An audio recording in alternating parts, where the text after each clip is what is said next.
Hello and welcome to পরীক্ষা app. আজকে আমরা পলিটি সম্বন্ধে কিছু আলোচনা করব। পলিটির একটা খুবই গুরুত্বপূর্ণ চ্যাপ্টার হচ্ছে মেকিং অফ দ্য কনস্টিটিউশন। কনস্টিটিউশনটা যে তৈরি হয়েছিল, সেটা তৈরি হওয়ার আগের ঘটনা থেকে স্টার্ট করে তৈরি হওয়া পর্যন্ত যে হার্ডেলসগুলো ছিল, যে রাস্তাটা খুবই লম্বা ছিল। তো সেই রাস্তাতে কি কি স্টেপ নেওয়া হয়েছিল, কাদের দ্বারা, কিভাবে, বিদেশিরা কি করেছিল, আমাদের দেশের যারা ছিলেন তারা কি করেছিলেন, সমস্ত নিয়েই আমরা আলোচনা করব। নোট ওয়াইজ আলোচনা তোমরা হয়তো আগে অনেকেই শুনেছ, বাট এটা আমরা নোট ওয়াইজ না, একটা গল্পাকারে আমরা বেসিক ধারণাটা নেব স্টেপ বাই স্টেপ। চলো স্টার্ট করা যাক। আগে আমাদের পলিটির যে কনস্টিটিউশনটা আছে, কনস্টিটিউশনটা তৈরি হওয়া ছাড়ো, কনস্টিটিউশনটা তৈরি হওয়ার আগেও আমাদের হতে হতো ইন্ডিপেন্ডেন্ট হতে হতো আমাদেরকে। আমাদের দেশটা ছিল একটা কলোনির মতো। এবার কোশ্চেন আসতে পারে যে তোমাদের মনে, যে কলোনিটা আবার কি? কলোনিটা একটা স্ট্রং স্টেট, ঠিক আছে, যেটাকে ব্রিটিশরা পলিটিক্যালি আর লিগালি রুল করছিল, মিলিটারিলি না। তারা সমস্ত আইন কানুন দিয়ে বেঁধে রেখে দিয়েছিল ভারতবর্ষকে। ব্রিটিশরা কিন্তু স্মল ছিল, ব্রিটিশরা অনেকটাই আমাদের থেকে ছোট ছিল, স্মল ছিল, বাট আমাদের দেশ এতটা বড় হওয়া সত্ত্বেও, এতটা স্ট্রং, এত জনগণ হওয়া সত্ত্বেও তাদেরকে আইনত বাঁধা হয়েছিল। কলোনি থেকে আমাদেরকে যেতে হতো ইন্ডিপেন্ডেন্টের রাস্তায়। তার মাঝে হতে হতো আমাদেরকে ডমিনিয়ন মানে কি? আমাদের নিজেদের আইনত অধিকার, সমস্ত রাজত্ব আমরা নিজেরা করব, আমাদের ওপর কেউ রাজত্ব করতে পারবে না। তারপর পুরোপুরি ইন্ডিপেন্ডেন্ট। তাহলে ইন্ডিপেন্ডেন্ট হতে গেলে আমাদেরকে হতে হতো পলিটিক্যালি অ্যান্ড লিগালি সভরেন। তার জন্য আমরা একটু ব্যাকে যাই। সাল 1909, যে সময় ভারতের সাক্ষরতার হার ছিল মাত্র 6-7%। সেই সময় পুরো দেশবাসীকে বোঝানো যে আমাদের দেশকে ইন্ডিপেন্ডেন্ট হতে গেলে কি লাগবে, আমরা ইন্ডিপেন্ডেন্ট হতে গেলে আমাদের কি কি ইনগ্রিডিয়েন্টস দরকার, কি কি পদক্ষেপ নিতে হবে, সেই সময় বোঝানো এটা খুবই ডিফিকাল্ট ছিল। তো চলো দেখা যাক। তারপরে government of India act 1919, world war 1 এই সময় চলছিল। 1915 সাল নাগাদ ওয়ার্ল্ড ওয়ার 1 চলছিল। ওয়ার্ল্ড ওয়ার 1 চলায় ব্রিটিশ ক্ষমতা অনেকটাই কমে গিয়েছিল। তারা ভেতর থেকে দুর্বল হয়ে পড়েছিল, বাট তারা দেখাবে না যে তারা দুর্বল হয়ে পড়েছে। সেই সময় গান্ধীজি ভারতবর্ষে অ্যারাইভ করলেন দক্ষিণ আফ্রিকা থেকে। আমরা এটা সকলেই জানি, 1915 সালে তিনি অ্যারাইভ করেছিলেন দক্ষিণ আফ্রিকা থেকে। তাহলে দক্ষিণ আফ্রিকা থেকে অ্যারাইভ করার পর ইন্ডিয়ান ন্যাশনাল কংগ্রেস এবং গান্ধীজি সবাই মিলে ঠিক করলেন যে আমাদেরকে ইন্ডিপেন্ডেন্ট হতে গেলে আমাদেরকে পলিটিক্যালি অ্যান্ড লিগালি স্ট্রং হতে হবে। তার জন্য কি দরকার? আমাদের নিজস্ব কনস্টিটিউশন, আমাদের দরকার। সেই সময় তাদের ফার্স্ট রিকোয়ারমেন্ট ছিল প্রভিন্সিয়াল অটোনমি, মানে প্রাদেশিক স্বায়ত্তশাসন। ব্রিটিশদের কাছে তারা প্রপোজাল দিলেন, আমাদের প্রাদেশিক স্বায়ত্তশাসন চাই। ব্রিটিশরা হঠাৎ করে ভাবলেন যে এত কম সাক্ষরতা যে দেশ, সেই দেশ হঠাৎ করে লিগালি স্ট্রং হতে চাইছে, লিগালি ইন্ডিপেন্ডেন্ট হতে চাইছে, এটা কি করে সম্ভব? তারা তো ভাবতেই পারছিল না প্রথমে যে এইটাও হতে পারে। দেন তারা ভাবলো কি, যে এখন তো আমরা দুর্বল হয়েই পড়েছি, তাহলে এদের একটা সুযোগ দেয়া যাক, বাট সেই পলিসির মতো। ব্যাপারটা হলো কীরকম, আমরা যখন পলিসি করতে যাই তখন আমরা কিন্তু রুলস সমস্ত কিছু পড়ি না, সমস্ত পলিসির যে রুলসগুলো থাকে সেগুলো আমরা পড়ি না, আমাদেরকে ওপর থেকে যে প্রপোজালটা দেয় তার কথা শুনে আমরা জাস্ট সাইন করে বেরিয়ে চলে আসি। সেই রকমই এখানে হলো ব্যাপারটা। কিন্তু তার জন্য আইএনসি বা ইন্ডিয়ান ন্যাশনাল কংগ্রেস গুরুত্বপূর্ণভাবে পদক্ষেপ নিয়েছেন। গান্ধীজি এবং আইএনসি মানে ইন্ডিয়ান ন্যাশনাল কংগ্রেস খুবই স্ট্রং পদক্ষেপ নিয়েছিলেন। তাঁরা যেগুলো ভেবেছিলেন যে আমাদের দেশের জন্য যেগুলো দরকার সেইগুলো আমরা করবই। তো তারপর তাদের কাছে যে প্রপোজালটা এলো, তারা দেখলেন কি যে এটা আমাদের এক্সপেকটেশন অনুযায়ী আসছে না। সেই প্রপোজাল অনুযায়ী আমাদের দেশকে দুটো ভাগে ভাগ করা হলো, provinces and princely state. Okay, provinces and princely state. But আমরা চাইছি প্রাদেশিক স্বায়ত্তশাসন, আমরা চাইছি ইন্ডিপেন্ডেন্ট হতে। এরা কি করলো? প্রভিন্সেস অ্যান্ড প্রিন্সলি স্টেটে ভাগ করছে আমাদের দেশকে। আমরা তো এটা চাই না। দেন গভর্নমেন্ট অফ ইন্ডিয়া অ্যাক্ট 1919 হয়ে গেল ফেল। তারপরে 1934 সাল ফার্স্ট আইডিয়া দিয়েছিলেন কনস্টিটিউয়েন্ট অ্যাসেম্বলির বাই এম.এন. রয়। মানে এম.এন. রয় ফার্স্ট কনস্টিটিউয়েন্ট অ্যাসেম্বলি বা গণপরিষদের আইডিয়াটা দিয়েছিলেন। আর তারপরে আমাদের গভর্নমেন্ট অফ ইন্ডিয়া অ্যাক্ট 1935 এটা খুবই গুরুত্বপূর্ণ রোল প্লে করে। Indian National Congress demanded a constituent assembly by Jawaharlal Nehru. মানে জওহরলাল নেহেরু এখানে আগিয়ে এলেন, আগিয়ে এসে ইন্ডিয়ান ন্যাশনাল কংগ্রেসের বিহাফে কনস্টিটিউয়েন্ট অ্যাসেম্বলি ডিমান্ড করলেন। সেই ডিমান্ড অনুযায়ী ডিমান্ড অ্যাকসেপ্টেড। মানে কি হলো? ডিমান্ড অ্যাকসেপ্ট করা হলো। তাদের কাছে আর কোনো রাস্তা নেই ডিমান্ড অ্যাকসেপ্ট করা ছাড়া, কারণ তারা অলরেডি উইক হয়ে পড়েছে বাইরের দেশেদের সঙ্গে লড়াই করতে করতে। আর এই সময়ই ভারতের জনগণও ক্ষেপে উঠেছে যে আমরা ইন্ডিপেন্ডেন্ট হবই। তারপরে ডিমান্ড অ্যাকসেপ্ট করলো। বাট কি ব্রিটিশরা কি করতে লাগলো? ফলস অফার দিতে লাগলো।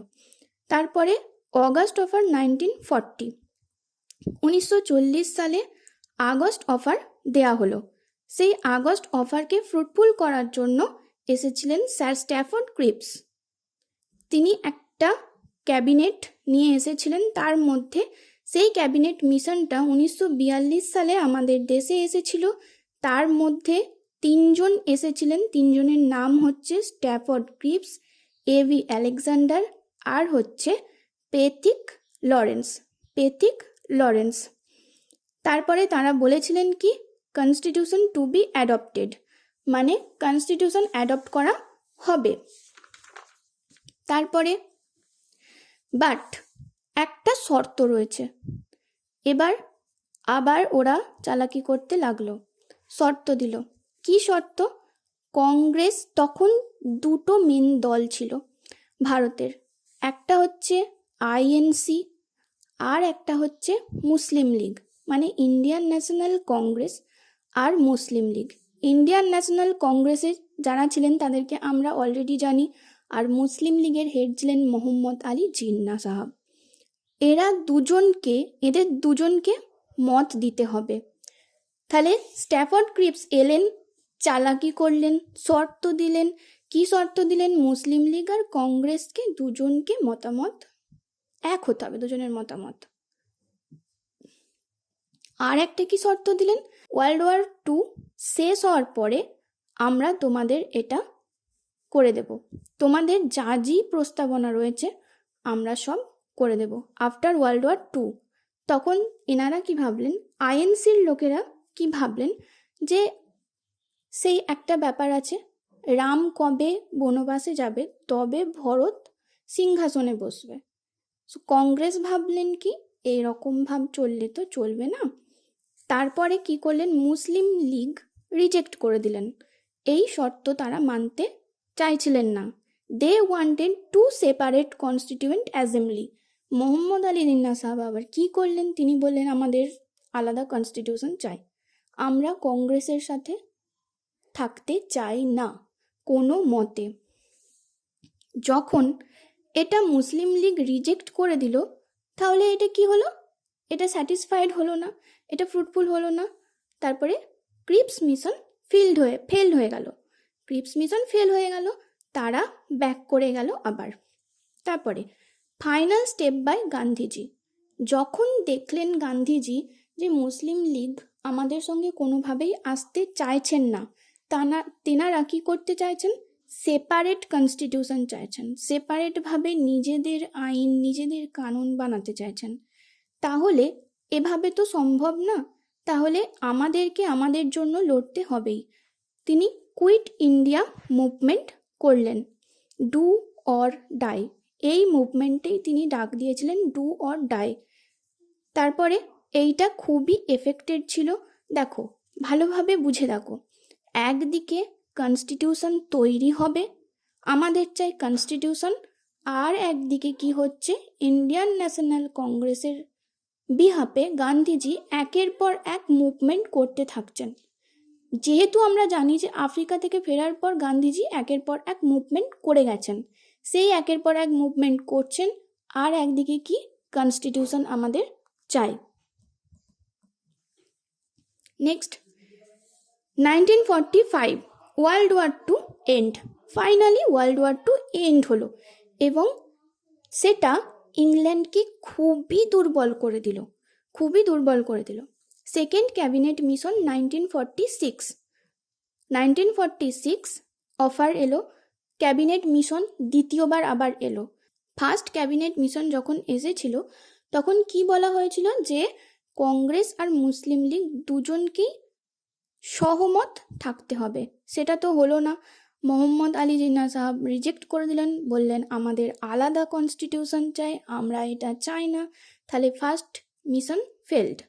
তাহলে সেকেন্ড ক্যাবিনেট মিশন 1946 সালে ভারতে এলো এবং অফার দিল কনস্টিটিউয়েন্ট অ্যাসেম্বলি আমরা দেব, তোমাদেরকে ডমিনিয়নও আমরা করব, প্লিজ দুজনেই মেনে যাও। দুজন মানে কে কে? কংগ্রেস আর মুসলিম লীগ। তাদের কাছে আর কোনো উপায় নেই যে তোমরা মেনে যাও, কনস্টিটিউয়েন্ট অ্যাসেম্বলি আমরা দেবো, ইলেকশনের মাধ্যমে তোমরা সিলেক্টেড হবে, প্লিজ দুজনেই মেনে যাও। জিন্না সাহেব সেড নো। জিন্না সাহেব বললেন না, অ্যান্ড ওয়ান্টেড পাকিস্তান। এবং তিনি কি চাইছিলেন? আমার পাকিস্তান চাই। ইলেকশনের মাধ্যমে তাকে এগ্রি করানো হলো। মানে শেষমেশ কি বলা হলো তেনাকে? যে ইলেকশন হবে, ইলেকশনে যদি তুমি জিতে যাও তাহলে তুমি তোমার পাকিস্তান পেয়ে যাবে, তাহলে ইলেকশন তোমাকে করতে হবে। তারপরে ক্যাবিনেট মিশনের দ্বারা ইলেকশন অ্যারেঞ্জ করা হলো, ইলেকশন অফ কনস্টিটিউয়েন্ট অ্যাসেম্বলি। তারপরে কি হলো? ক্যাবিনেট মিশন কি করলেন? ইলেকশন রেডি করলেন, যে ইলেকশন হবে, ইলেকশনে যদি তুমি যেতো, জিন্না সাহেবকে বললেন তুমি যদি যেতো তুমি পাকিস্তান পাচ্ছ, তোমার আলাদা কনস্টিটিউশন হচ্ছে, তুমি আলাদা দেশ পাচ্ছ, নয়তো না। তারপরে স্টার্ট হলো জুন মাসের 1946 সালে ফার্স্ট এভার ইলেকশন। কিন্তু ভারতের মানুষেরা তাতে ভোট দিতে পারতো না। 10 লাখ মেম্বারের প্রতি একটা সিট, 10 লাখ মেম্বারের প্রতি একটা সিট, তো সেই অনুসারে 389। তারপরে কাম বাই ইলেকশন হচ্ছে 296টা। তারপরে প্রিন্সলি স্টেট নমিনেট করেছিল 93টা। ফাইনালি রেজাল্ট ছিল এইরকম কিছুটা। আইএনসি, ইন্ডিয়ান ন্যাশনাল কংগ্রেস পেল 208টা সিট, মুসলিম লীগ পেল 73টা সিট, আর আদার্স 15টা। ব্যাস, এখানেই হয়ে গেল ফাইনাল ডিসিশন। মোহাম্মদ আলী জিন্না সাহাব দেখলেন আমি 73টা সিট পেয়েছি, আমার পাকিস্তান আর হলো না, পাকিস্তান পাওয়ার স্বপ্ন আমার আর পূরণ হলো না। তিনি করে দিলেন বয়কট করে দিয়ে তিনি চুপচাপ বসে রইলেন। তিনি আর কোনো কিছুতেই অ্যাটেন্ড করছেন না, কোনো কিছুতে যোগদান করছেন না, কোনো বক্তব্য আর রাখছেন না। তাহলে 73টা সিট পেয়ে তিনি স্পষ্টভাবে বুঝতে পারলেন যেখানে আইএনসি 208টা সিট পেয়েছে তাহলে ওনাদের মতামতই মানা হবে, তাহলে এখানে আমার কথা আর কেউ শুনবে না, আমার কথা আর খাটবে না, তাহলে তিনি করে দিলেন বয়কট। নেক্সট, কনস্টিটিউয়েন্ট অ্যাসেম্বলি হলো working of constituent assembly. First meeting কবে হলো? 9th December 1946। But Muslim League boycott করে এদিকে বসে আছে, তারা অ্যাটেন্ড করলেন না। শুধুমাত্র 211টা মেম্বার অ্যাটেন্ড করেছিলেন। তারপরে কিছু সদস্য, আমাদের যারা প্রেসিডেন্ট, ভাইস প্রেসিডেন্ট এইগুলো নিযুক্ত হলেন। টেম্পোরারি প্রেসিডেন্ট হলেন ডক্টর সচ্চিদানন্দ সিনহা, প্রেসিডেন্ট হলেন doctor Rajendra Prasad, vice president হলেন H.C. Mukherjee plus V.T. Krishnamachari. তাহলে ভাইস প্রেসিডেন্ট হলেন দুজন, H.C. Mukherjee and V.T. Krishnamachari. Chairman of drafting কমিটির চেয়ারম্যান হলেন B.R. Ambedkar. Drafting committee established হয়েছিল 29শে আগস্ট 1947। এটা একটা খুব ইম্পর্টেন্ট কোশ্চেন, ড্রাফটিং কমিটি কবে এস্টাবলিশড হয়? 29th অগস্ট 1947 উইথ 7 মেম্বার্স, মানে 7টা মেম্বার নিয়ে ড্রাফটিং কমিটি গঠন হলো। তারপর কনস্টিটিউশন তৈরি হলো 395টা আর্টিকেল এবং 8টা স্কেডিউল নিয়ে।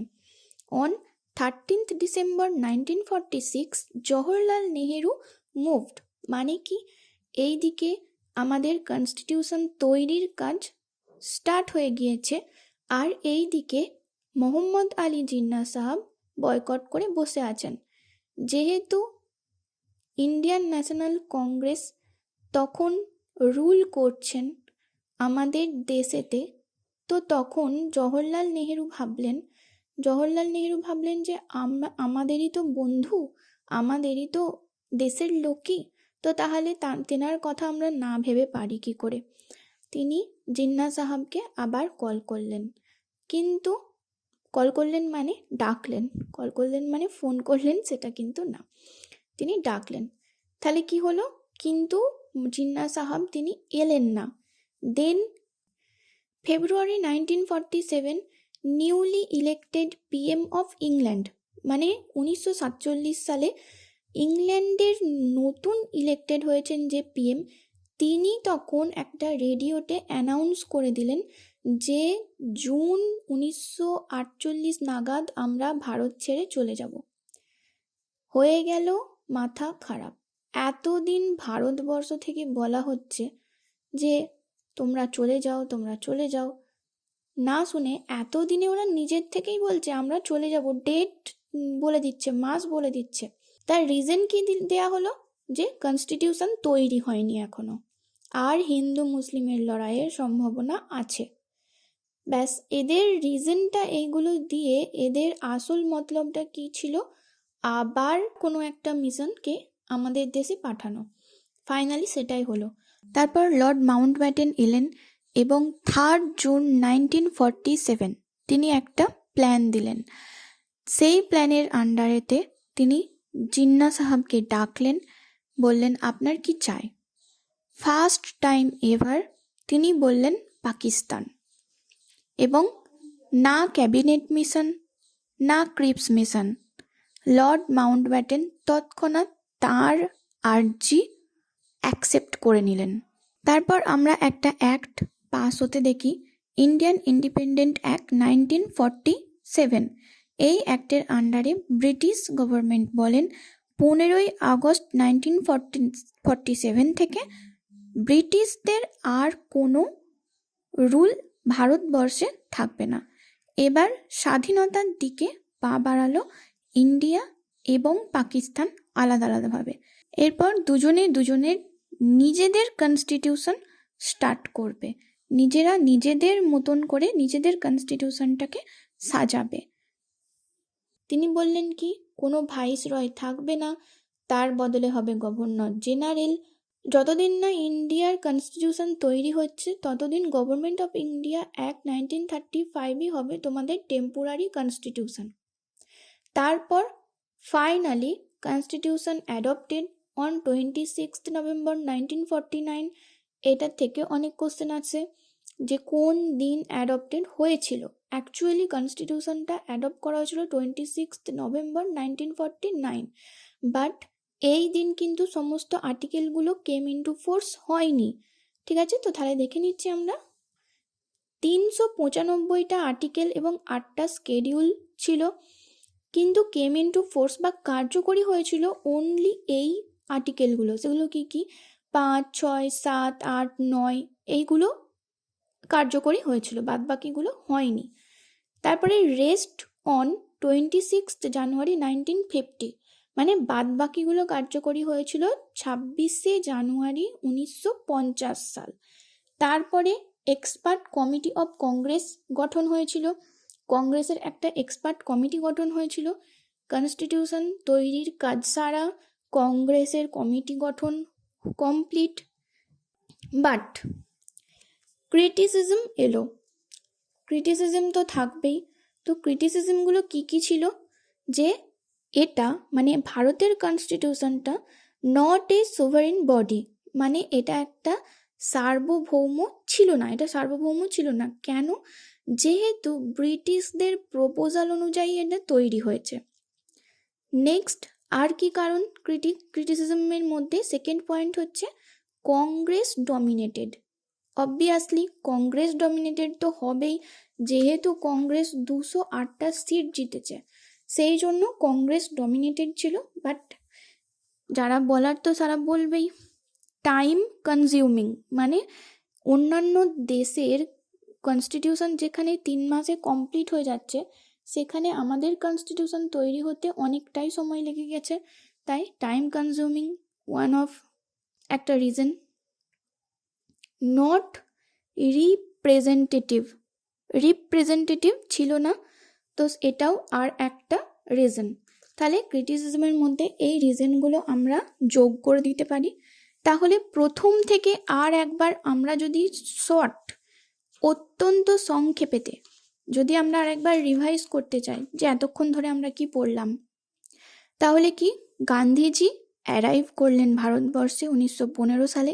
তারপর বিভিন্ন ধরনের আন্দোলন তিনি চালাতে থাকলেন। তারপরে কি হলো? এমএন রয় অ্যাপ্রোচ করলেন, কনস্টিটিউয়েন্ট অ্যাসেম্বলি আমাদের চাই, তিনি ফার্স্ট অ্যাপ্রোচ করেছিলেন। তারপরে 1935 সালে কংগ্রেস ডিমান্ড করলেন কনস্টিটিউয়েন্ট অ্যাসেম্বলির বাই জওহরলাল নেহেরু সাহাব। তারপর আগস্ট অফার এলো 1940 সালে। স্ট্যাফোর্ড ক্রিপস এলেন তার ক্যাবিনেট মিশন নিয়ে, তিনি অ্যাপ্রোচ করলেন দুটো দলকেই, মানে কংগ্রেস আর মুসলিম লীগ দুজনকেই মানতে হবে, আর আফটার ওয়ার্ল্ড ওয়ার 2 আমরা তোমাদেরকে কনস্টিটিউয়েন্ট অ্যাসেম্বলি দিয়ে দেব। কিন্তু মুসলিম লীগ মানল না। মোহাম্মদ আলী জিন্নাহ কি করলেন? তিনি সেপারেট কনস্টিটিউশন চাইছিলেন, আমাদের সেপারেট কনস্টিটিউয়েন্ট অ্যাসেম্বলি চাই। যখন মুসলিম লীগ বয়কট করে দিল বা মানল না, তখন অটোমেটিকলি কিন্তু এই শর্তটা যেহেতু ছিল কংগ্রেস আর মুসলিম লীগ দুজনকেই মানতে হবে, যেহেতু এনারা না করে দিলেন, তাই এখানে এটা ফেল হয়ে গেল। ক্রিপস মিশন ফেল হয়ে গেল, তারা চলে গেলেন। কুইট ইন্ডিয়া মুভমেন্ট খুবই স্ট্রং একটা মুভমেন্ট ছিল, যেটা ফাইনাল স্টেপ ছিল যে এবার আমাদেরকে স্বাধীন হতেই হবে, গান্ধীজি ডু অর ডাই বলে সমস্ত ভারতবাসীকে আমন্ত্রণ জানালেন এই মুভমেন্টে যোগদান করার জন্য। 1945 সালে ওয়ার্ল্ড ওয়ার 2 এন্ড হলো। ইংল্যান্ড খুবই দুর্বল, ক্যাবিনেট মিশন 2 এলো। তারা কি বলছে? কনস্টিটিউয়েন্ট অ্যাসেম্বলি আমরা তোমাকে দেব, ডমিনিয়ন দেব, দুজনেই মেনে যাও, দুজনকেই মানতে হবে। কিন্তু জিন্নাহ সাহাব আবার না বলে দিলেন। তিনি কি ডিমান্ড করলেন? আমার পাকিস্তান চাই। তারপরে দুজনকেই মানানো হলো। কিভাবে? জিন্নাহ সাহাবকে বলেন ঠিক আছে তোমাকে পাকিস্তান দেয়া হবে, ইলেকশন হবে। তারপরে ইলেকশন হলো, ইলেকশনে জিতলো কংগ্রেস, ইন্ডিয়ান ন্যাশনাল কংগ্রেস 208টা সিটেতে। মুসলিম লীগ বয়কট করে দিল। বয়কট করে তিনি কোনো মিটিংয়ে অ্যাটেন্ড করলেন না। তারপরে জওহরলাল নেহেরু সাহাব আবার তাকে ডাকলেন, কনস্টিটিউশন তৈরি হচ্ছে, এইদিকে আমাদেরই ভাই, আমাদেরই দেশের লোক, তারা এরকম করছেন, তো সেই জন্য তিনি ভাবলেন তাকে ডাকা হোক। তারপরে অ্যানাউন্স করলো ইংল্যান্ড যে আমরা দেশ ছেড়ে চলে যাব, কারণ কি তোমাদের কনস্টিটিউশন তৈরি হয়নি, হিন্দু মুসলিম লড়াই হবে এবার, তাই ওরা চলে যাবে। তো তখন লাস্ট এলো কি লর্ড মাউন্টব্যাটেন এলো।